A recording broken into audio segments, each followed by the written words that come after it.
Assalamualaikum warahmatullahi wabarakatuh. Alhamdulillahirabbil alamin. Wassalatu wassalamu ala asrafil anbiya'i wal mursalin Sayyidina Muhammadin wa ala alihi wa sahbihi ajma'in. Amma ba'd. Perkenalkan, nama saya Awang Nurul Huda. Saya dari kelompok 5, yang mana pada kesempatan kali ini kami akan membahas makalah dengan judul Kepemimpinan Pendidikan. Baiklah, materi yang pertama adalah pengertian kepemimpinan pendidikan. Kepemimpinan adalah kemampuan untuk memengaruhi orang lain agar mau mengerjakan apa yang diinginkan oleh pemimpin, yang mana kemampuan itu melekat pada diri seseorang, baik dipengaruhi oleh faktor internal maupun faktor eksternal. Kemampuan dalam memimpin bersifat tidak tetap. Kadangkala pada saat tertentu, kepemimpinan dapat berkembang. Pada kesempatan lainnya juga, jiwa kepemimpinan dapat berkurang. Hal ini dikarenakan adanya pemimpin yang lebih berbakat atau dikarenakan faktor lainnya. Kepemimpinan juga merupakan salah satu aspek manajerial dalam kehidupan organisasi, yang mana merupakan sebagai posisi kunci. Hal tersebut disebabkan karena kepemimpinan seorang manajer berperan sebagai penyelaras dalam proses kerjasama antar manusia dalam organisasi. Fizal Rival mengatakan bahwa hakikat kepemimpinan ada 7. Yang pertama, proses memengaruhi atau memberi contoh dari pemimpin kepada pengikutnya dalam upaya mencapai tujuan organisasi. Yang kedua, seni memengaruhi dan mengarahkan orang dengan cara kepatuhan, kepercayaan, kehormatan, dan kerjasama yang bersemangat dalam mencapai tujuan bersama. Yang ketiga, kemampuan untuk memengaruhi, memberi inspirasi, dan mengarahkan tindakan seseorang atau kelompok untuk mencapai tujuan yang diharapkan. Yang keempat, melibatkan 3 hal, yaitu pemimpin, pengikut, dan situasi tertentu. Yang kelima, kemampuan untuk memengaruhi suatu kelompok untuk mencapai tujuan. Sumber pengaruh dapat secara formal atau tidak formal. Pengaruh formal ada bila seorang pemimpin memiliki posisi manajerial di dalam sebuah organisasi. Yang keenam, pemimpin formal, yaitu lembaga eksekutif, legislatif, dan yudikatif. Artinya, seorang yang dipimpin sebagai pemimpin atas dasar keputusan dan pengangkatan resmi untuk memangku suatu jabatan dalam struktur organisasi dengan segala hak dan kewajiban yang melekat berkaitan dengan posisinya.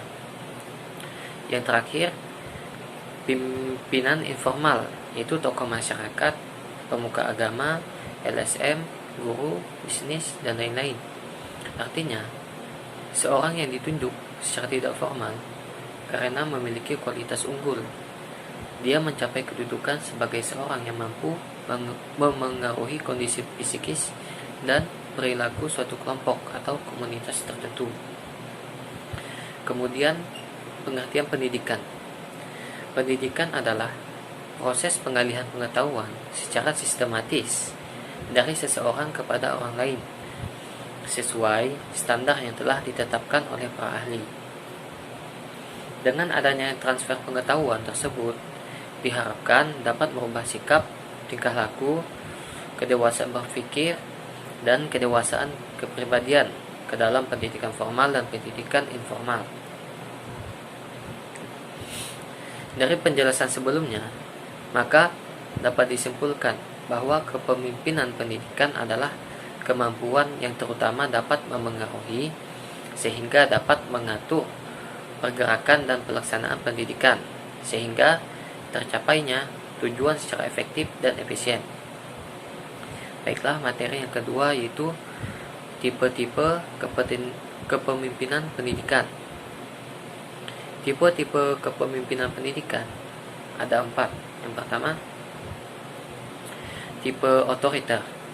Tipe ini lebih menekan pada seseorang pemimpin, di mana seorang pemimpin dapat bersikap atau bertindak otoriter atau diktator terhadap kelompoknya atau pengikut-pengikutnya. Jika tipe ini dijalankan secara berlebihan dapat menimbulkan sikap apatis dan menghidupkan suasana oposisi. Yang kedua, tipe laissez-faire.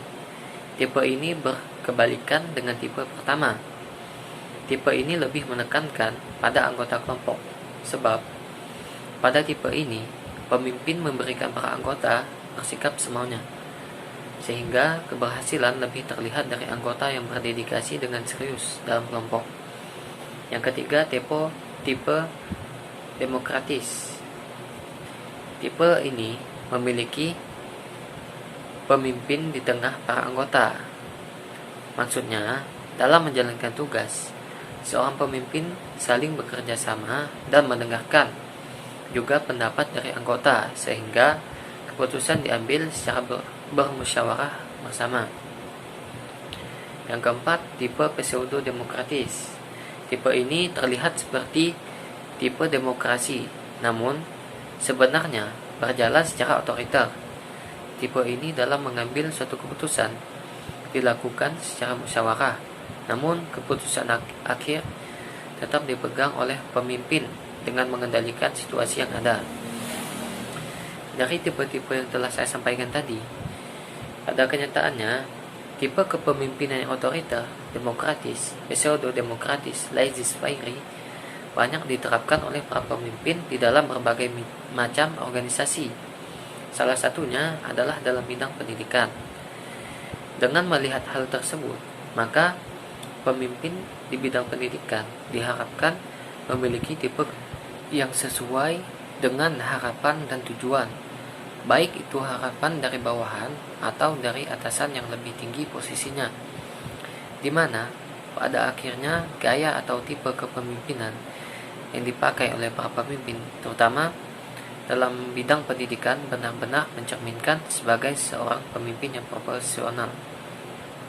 Baiklah, hanya ini yang dapat saya sampaikan. Materi selanjutnya akan disampaikan oleh Saudara Solihin.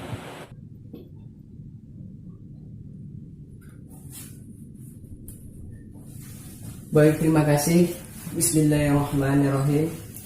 Oke, langsung saja ya. Saya akan melanjutkan penjelasan dari rekan saya, Saudara Awang, yang mana makalah kami ini menjelaskan tentang kepemimpinan pendidikan. Nah, dua pertama tadi sudah dijelaskan oleh rekan saya mengenai pengertian kepemimpinan pendidikan dan tipe-tipe kepemimpinan pendidikan.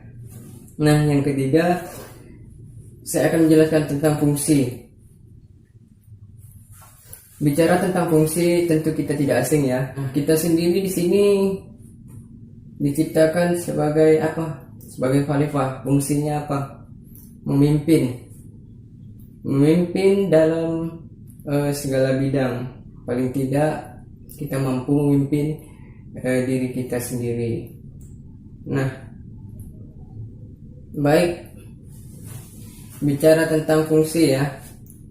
Di sini Profesor Dr. Haji Sukiyat SH MSI menyatakan bahwa fungsi-fungsi kepemimpinan yaitu membangkitkan kepercayaan dan loyalitas bawahan, mengomunikasikan gagasan kepada orang lain, mempengaruhi orang lain dengan berbagai cara, menciptakan perubahan secara efektif di dalam penampilan kelompok, dan menggerakkan orang lain sehingga secara sadar orang tersebut mau melakukan apa yang kehendaki.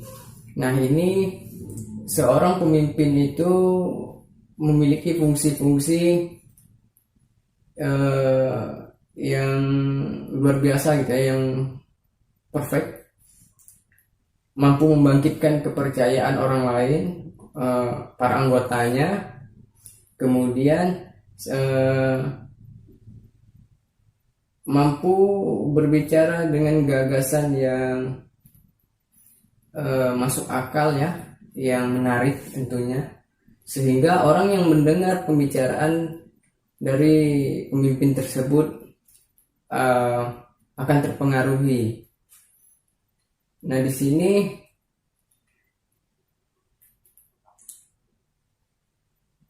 ada beberapa hal yang perlu dilakukan oleh pemimpin untuk dapat mendinamiskan kelompok.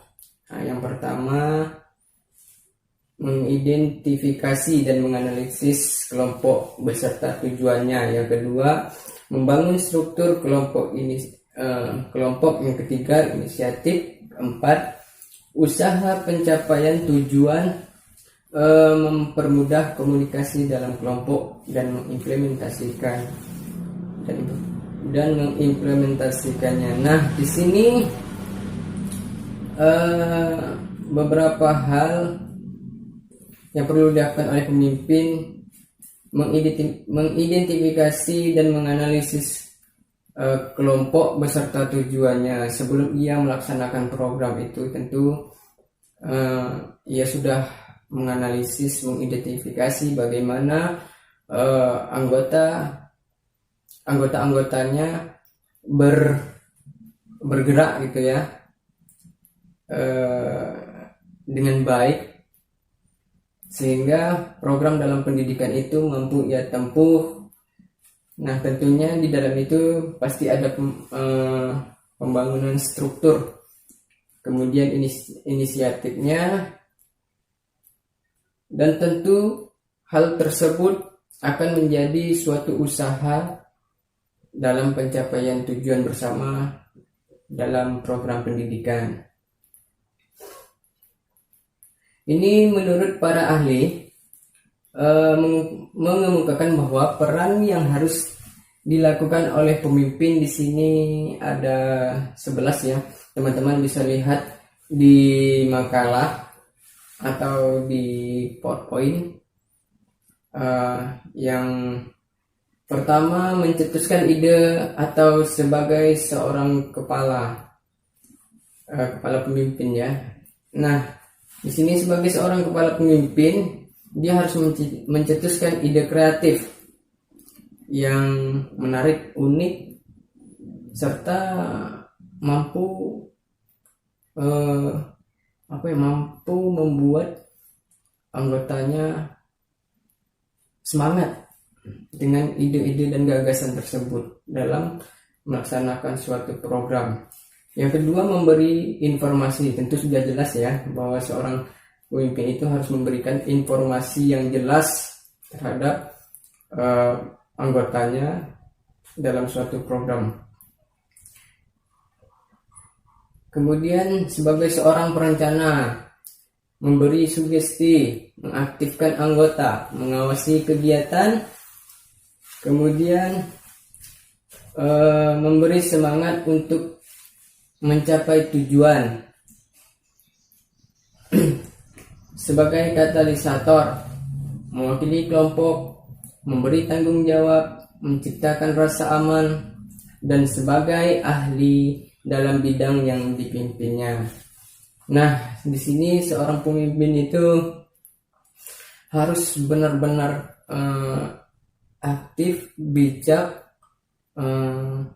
dan mampu menguasai program pendidikan yang hendak dicapai itu, mampu menguasai dan mengelola para anggotanya sehingga mampu dalam menggerakkan program tersebut.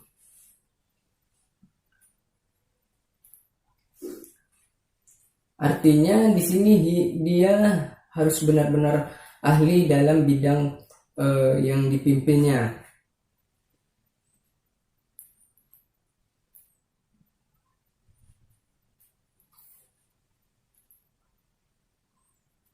Kemudian,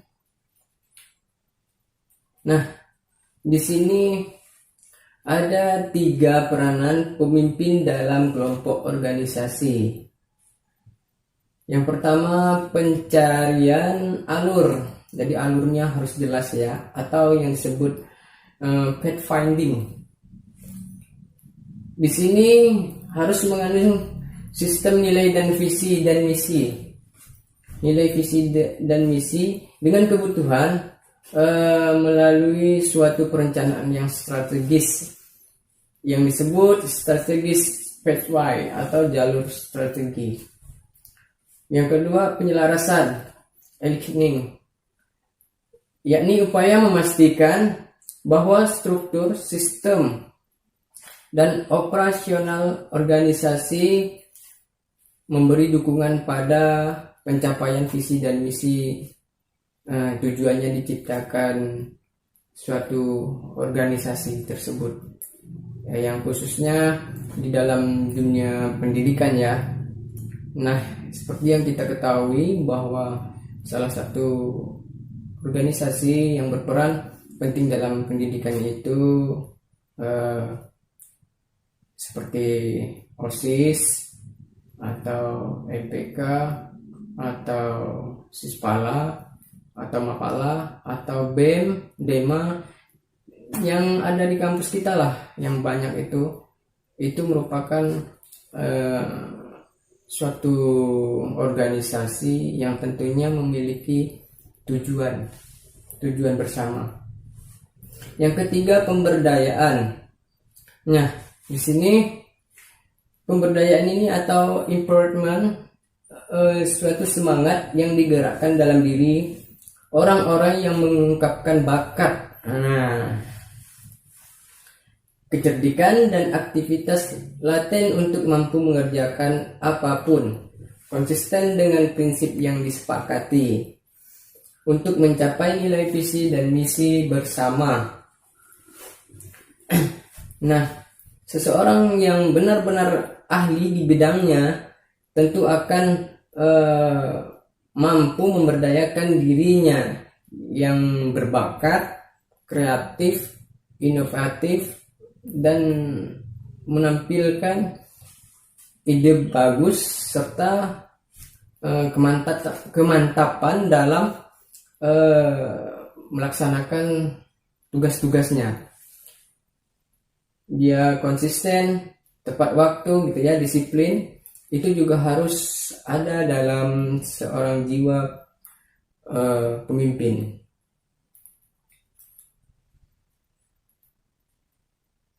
Nah, di sini fungsi yang pertama ini menurut masih tadi ya Profesor Dr. Haji Sukiyat SH MSI, yakni pimpinan selaku penentu arah yang akan ditempuh dalam usaha pencapai tujuan. Kemudian ia sebagai yang kedua ya, ia sebagai wakil dalam hubungan organisasi. Seorang pemimpin itu harus menjadi juru bicara, wakil dari para anggotanya dalam berperan melaksanakan organisasi tersebut, dalam organisasi tersebut ya.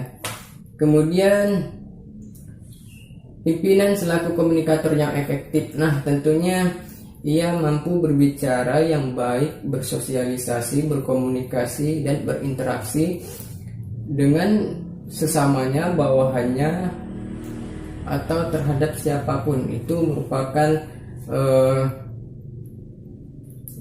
fungsi pemimpin yang arif dan bijak.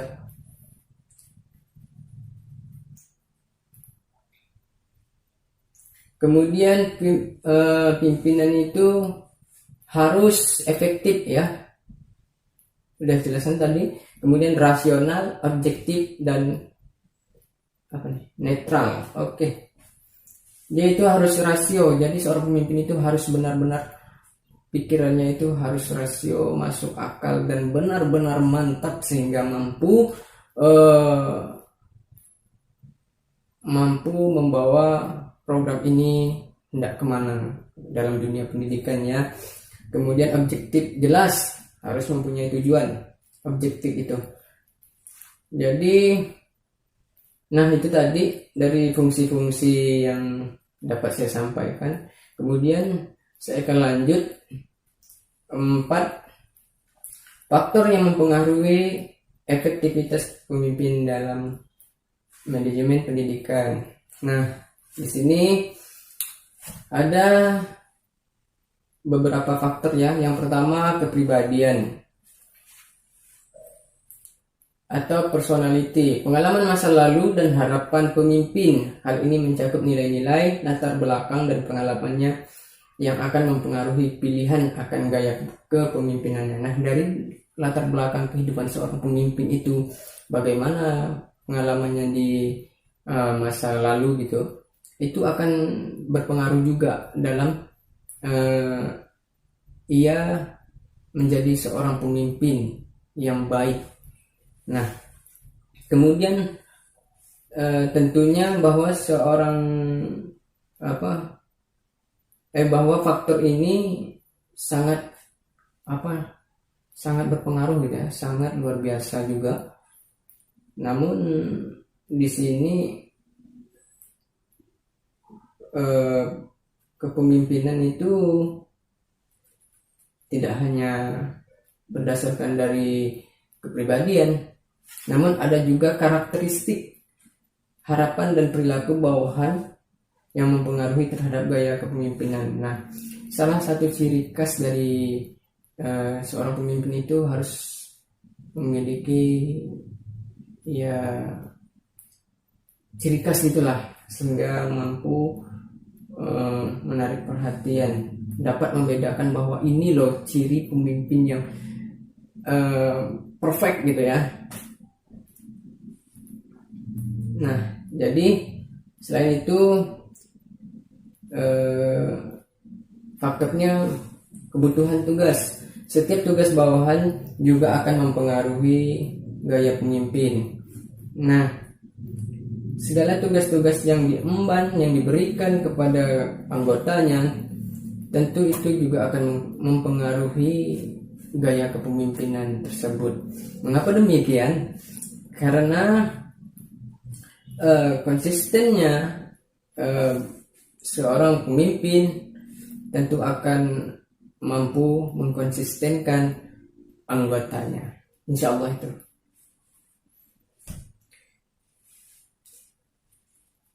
Kemudian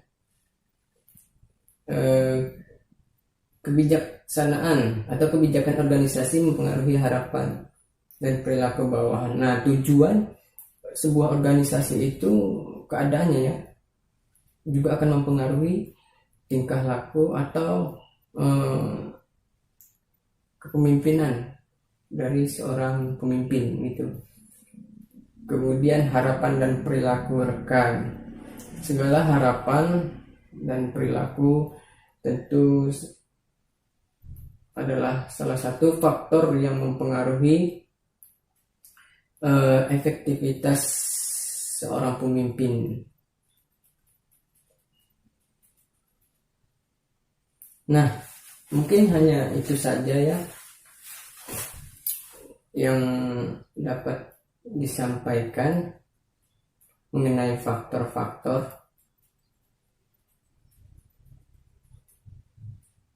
Oke, sepertinya sudah jelas ya yang sudah saya paparkan tadi. Nah, berdasarkan faktor-faktor tersebut, jelaslah bahwa kesuksesan seorang pemimpin dalam aktivitas dipengaruhi oleh faktor-faktor yang dapat menunjang dalam aktivitasnya, dalam keberhasilannya untuk suatu kepemimpinan. Oleh sebab itu, tujuan akan tercapai apabila terjadinya keharmonisan dalam hubungan atau interaksi yang baik antara atasan dengan bawahan, antara bawahan sesama bawahan, yang lebih bawah ke bawah lagi. Nah, itu maksud saya ketua, dari wakil, kemudian bendahara, sekretaris, dan anggota-anggota lainnya, begitu. Semuanya sama, tetap anggota gitu ya, tapi tentu ada seorang pemimpin yang mengontrol dan mengolah suatu program pendidikan tersebut demi tercapainya tujuan bersama. Selain itu ya, di samping dipengaruhi oleh latar belakang, ya tadi itu faktor selain dipengaruhi oleh latar belakang seperti motivasinya yang lalu, kemudian kreativitasnya, itu akan membangkitkan dirinya dalam berkomunikasi. Selain itu, dia tentu seorang pemimpin harus memiliki rasio yang kedewasaannya yang benar-benar luar biasa gitu ya, yang benar-benar mampu, sehingga keleluasaan dalam hubungan sosial itu mampu membuat dirinya berhubungan dengan manusia atau sahabat lainnya atau rekan lainnya atau anggota lainnya dan seluruh orang yang ada di sekitarnya, mampu berhubungan sosial dengan baik. Nah, mungkin itu saja yang dapat saya sampaikan. Jika ada yang kurang jelas, teman-teman bisa menanyakannya melalui WA group atau komen di bawah ini. Atau boleh langsung chat saya. Baik, terima kasih. Mungkin itu yang dapat kami sampaikan. Kurang lebihnya kami mohon maaf. Apabila ada kata yang salah itu datangnya dari kami, dan apabila itu ada kata yang benar datangnya dari Allah Subhanahu wa taala. Kami akhiri presentasinya dengan mengucapkan billahi taufiq wal hidayah. Wassalamualaikum warahmatullahi wabarakatuh.